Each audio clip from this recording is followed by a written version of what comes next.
Hello दोस्तों, कैसे हैं आप। मैं हूं मनीष, हाजिर हूं फिर से एक नए व्लॉग के साथ में। और आज मैं आ गया हूं घूमने के लिए उदयपुर से लगभग 20 किलोमीटर दूर इस स्थान पर जो कहलाता है उबेश्वर महादेव। बारिश के मौसम में मुझे यहाँ पर आना ही पड़ा क्योंकि यहाँ जो आसपास हरियाली है मुझे इसके बारे में पता चला और मैं अपने आप को नहीं रोक पाया और सीधा यहाँ पे चला आया। बारिश का मौसम और भुट्टे न खाए जाएं ऐसा कैसे हो सकता है। तो आप यहाँ पर आनंद ले सकते हैं भुट्टों का। इसके अंदर मछलियाँ हैं छोटी छोटी।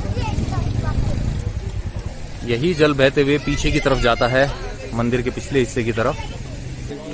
ये रहा मछलियों का झुंड, यहाँ पे देख सकते हैं आप। ये देखिए,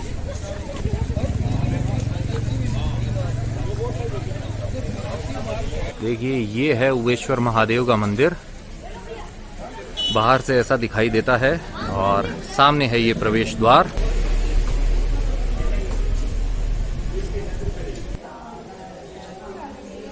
यह स्थान जो है एक महापुरुष जो हैं, जो मेरे बहुत प्रिय हैं, उनसे जुड़ा हुआ यह स्थान है। जी हाँ, वो महापुरुष है महाराणा प्रताप। आजादी के लिए जिन्होंने अपना पूरा जीवन समर्पित कर दिया था।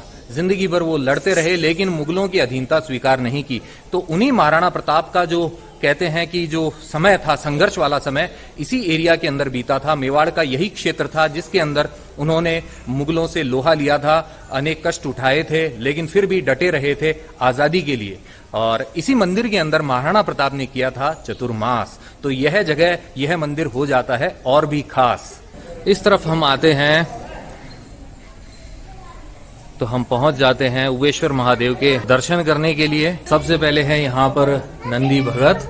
ये देखिए आप, वहाँ आप देख सकते हैं उबेश्वर महादेव जी की भव्य झांकी, एकदम फूलों से बढ़िया श्रृंगार किया हुआ है। ओम त्र्यंबकम यजामहे वन्दिं पुष्टिवर्धनम उर्वारुकमिव बन्धनात् मृत्योर्मोक्षीयमामृता। चिदानंद संतोष मोहापहारी प्रसीद प्रसीद प्रभो मन्मथारी। नयावत् उमानाथ पादारविंद भजन्ति लोके परे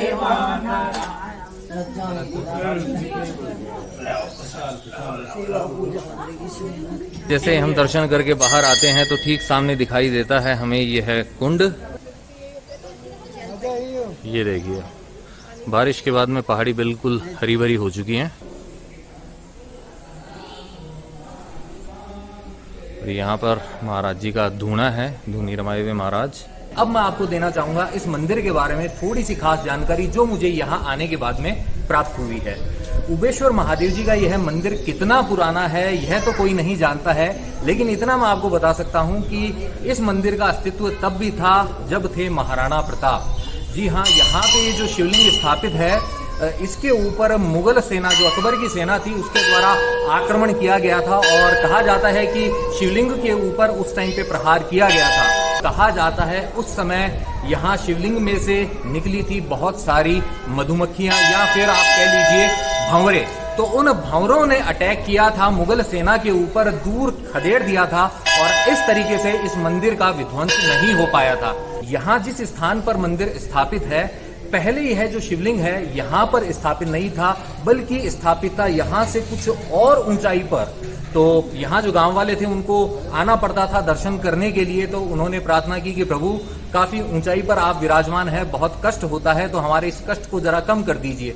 तो उस वक्त वहां से भगवान का जो शिवलिंग है उठा के लाया गया था और यहाँ पे लाके रखा गया था।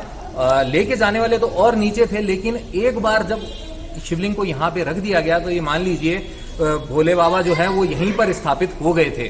तो उनको उबाकर यानी कि उठाकर यहाँ पर लाकर रखा गया था, इसलिए यह शिवलिंग कहलाया उबेश्वर महादेव।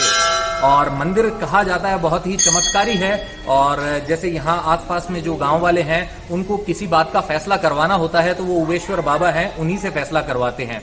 और वो फैसला होता है एक पुष्प द्वारा, फूल के द्वारा।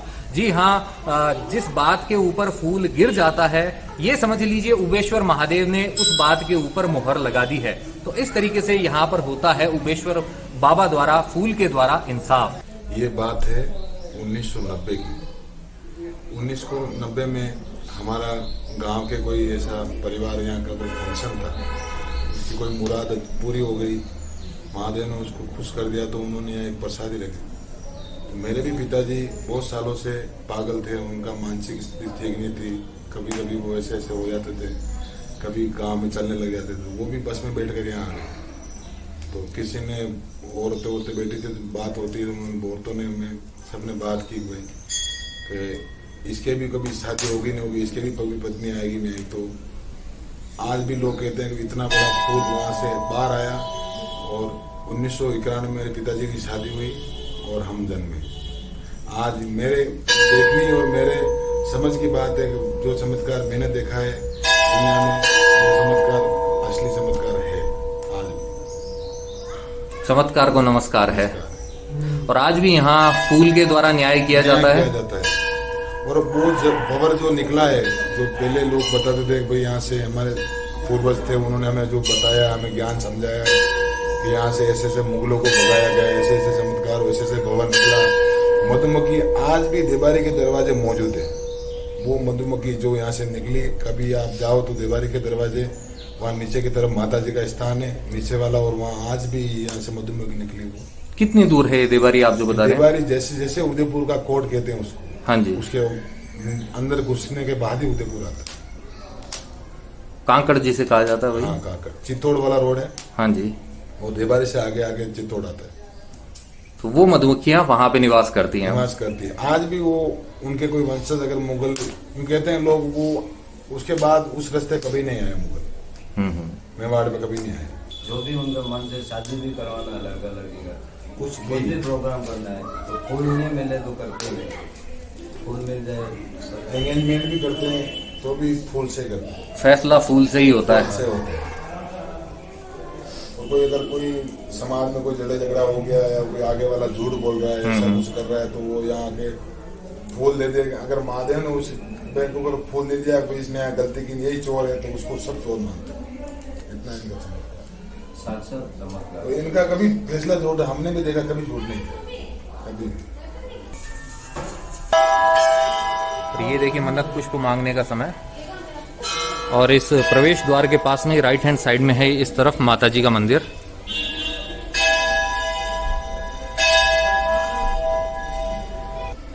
ये देखिए, जय माता दी। तो उबेश्वर महादेव जी के दर्शन हो चुके हैं, लेकिन यहाँ पर पास में ही है एक और प्यारा सा मंदिर जो है यहाँ से थोड़ी ही दूर स्थित एक पहाड़ी के ऊपर। तो सीधे वहीं पर चलते हैं और आपको दर्शन करवाते हैं। ये देखिए, ये है उबेश्वर महादेव जी का मंदिर, और वहां आगे सामने पहाड़ी पर दिखाई दे रहा है वो दूसरा मंदिर। तो मात्र 5 मिनट से भी कम समय के अंदर हम पहुंच चुके हैं उबेश्वर महादेव मंदिर से इस मंदिर पर, जो है माता वैष्णो देवी का मंदिर। तो चलिए सबसे पहले अंदर चल के करते हैं दर्शन, और उसके बाद में मैं आपको दिखाऊंगा यहाँ से कैसे दिखता है शानदार नजारा आजू बाजू का। इस रास्ते से हम आए हैं यहाँ ऊपर, और ये देखिए, ये है माँ वैष्णो देवी का धाम उबेश्वर महादेव मंदिर के बिल्कुल पास।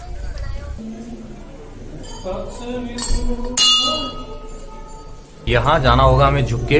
ये देखिए गुफा जैसे बनाया हुआ है इसे, यहाँ जैसे माता वैष्णो देवी की गुफा होती है, तो झुक के ही जाना है। ये देख सकते हैं आप, ये पहाड़ को काट के बनाई हुई गुफा है। ऐसी है वैष्णो देवी की ये गुफा उबेश्वर महादेव मंदिर के बिल्कुल पास।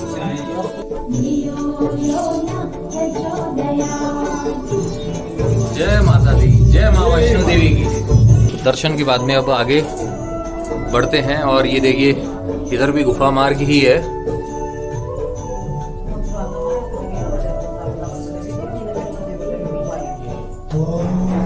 यहाँ पे जो अपने आप जल टपक रहा है, ये देखिए आप, अपने आप चट्टानों में से जो रिस के आ रहा है वो पानी है। नीचे भी आप देख सकते हैं, इसी वजह से यहाँ पे ये फर्श गीला है, तो आप ध्यान रखें। आप जूते मोजे पहन के आते हैं तो मोजे भी आप बाहर उतार के आए। हाँ, थोड़ा सा अंधेरा है तो बड़ा ध्यान से जाना होगा, झुककर ही। इस तरफ रोशनी की व्यवस्था नहीं है जो होनी चाहिए। और यहाँ पे अब आ गई है सीढ़ियाँ, तो सीढ़ियाँ हैं यहाँ पर, और इससे आ गए हम बाहर।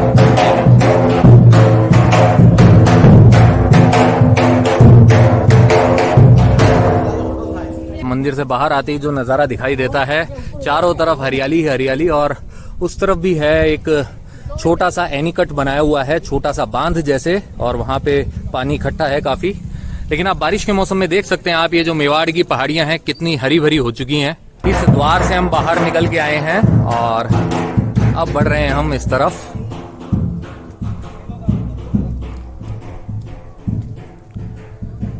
भैरू जी के दर्शन है इस तरफ। ये देखिए यहाँ पर है भैरव जी। जय भैरू जी।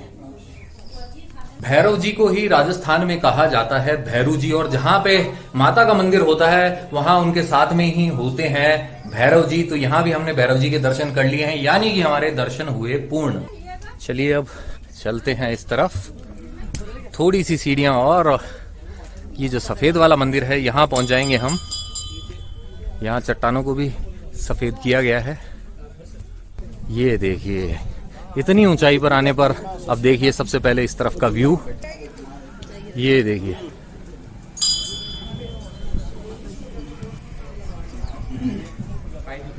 तो यहाँ भी है माता वैष्णो देवी की प्रतिमा। तो वहां से दर्शन करके अब हम जाते हैं यहाँ बाबा जी की जो प्रतिमा है इसका दर्शन करने के लिए। ये देखिए बहुत ही प्यारी प्रतिमा है, ऐसे लगता है जैसे साक्षात बाबा जी बैठे हों। और यहाँ से भी आप व्यू देखिए, देख रहे हैं। अभी हम जाएंगे वहां आगे की तरफ उस व्यू पॉइंट पर, और वहां से देखते हैं कैसा नजारा दिखता है, क्या वहां से दिखाई देता है उवेश्वर महादेव। अब यहां से चलते हैं हम उस स्पॉट की तरफ जो मैंने अभी आपको दिखाया था, और देखते हैं वहां से कैसा नजारा दिखाई देता है। सब लोग वहीं से आ रहे हैं, उस व्यू पॉइंट से ही जहां हम जा रहे हैं। और देख सकते हैं आप आगे जो पहाड़ियां हैं, ऐसे लग रहा है जैसे लेयर्स हो इनकी, एक के पीछे एक ऐसे हैं पहाड़ियां ही पहाड़ियां। और रास्ता कच्चा ही है, इसलिए संभल संभल के कदम रखने होते हैं।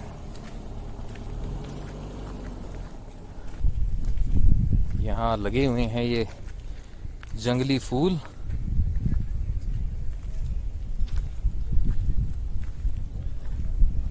लीजिए बस पहुंचने वाले हैं। ये देखिए आप, हर जगह हरियाली और एक के पीछे एक जो है पहाड़ देख सकते हैं आप। और वहां नीचे बहती हुई जलधारा भी देखी जा सकती है यहाँ से, ये देखिए।